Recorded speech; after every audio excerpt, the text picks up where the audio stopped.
Hi, I'm Stephanie Pope.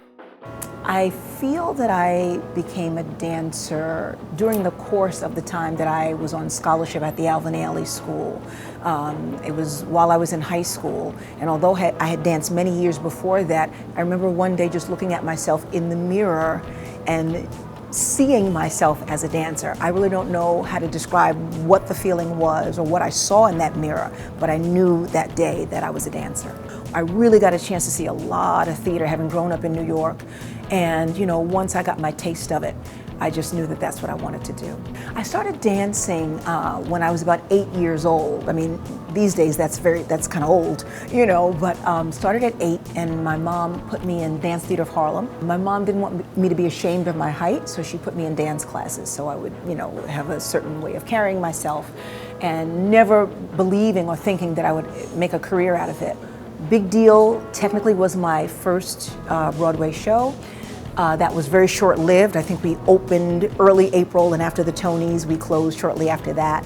It was a master class with Bob Fosse and Gwen Verdon, learning this particular moves and style of Mr. Fosse. I don't think there have been any Broadway shows that I did not love doing. The revival of Sweet Charity, Jelly's Last Jam. I actually stood by for Cheetah Rivera in Kiss of the Spider Woman, Chicago, doing that show on tour for almost 2 years and being able to come back into New York and doing it for a few months as Velma Kelly. When I think about the experiences and the opportunities that I've had, I'm sort of blown away.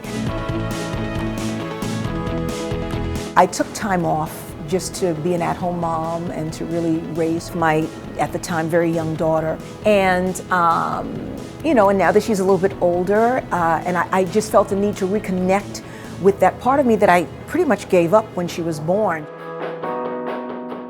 She would hear me either talk about, my life as a dancer, or we would meet people and I would say, oh, we danced together years ago, but she had never really experienced it. And I got to a point where I realized, it's a little bit of a shame that she doesn't know this huge part of my life.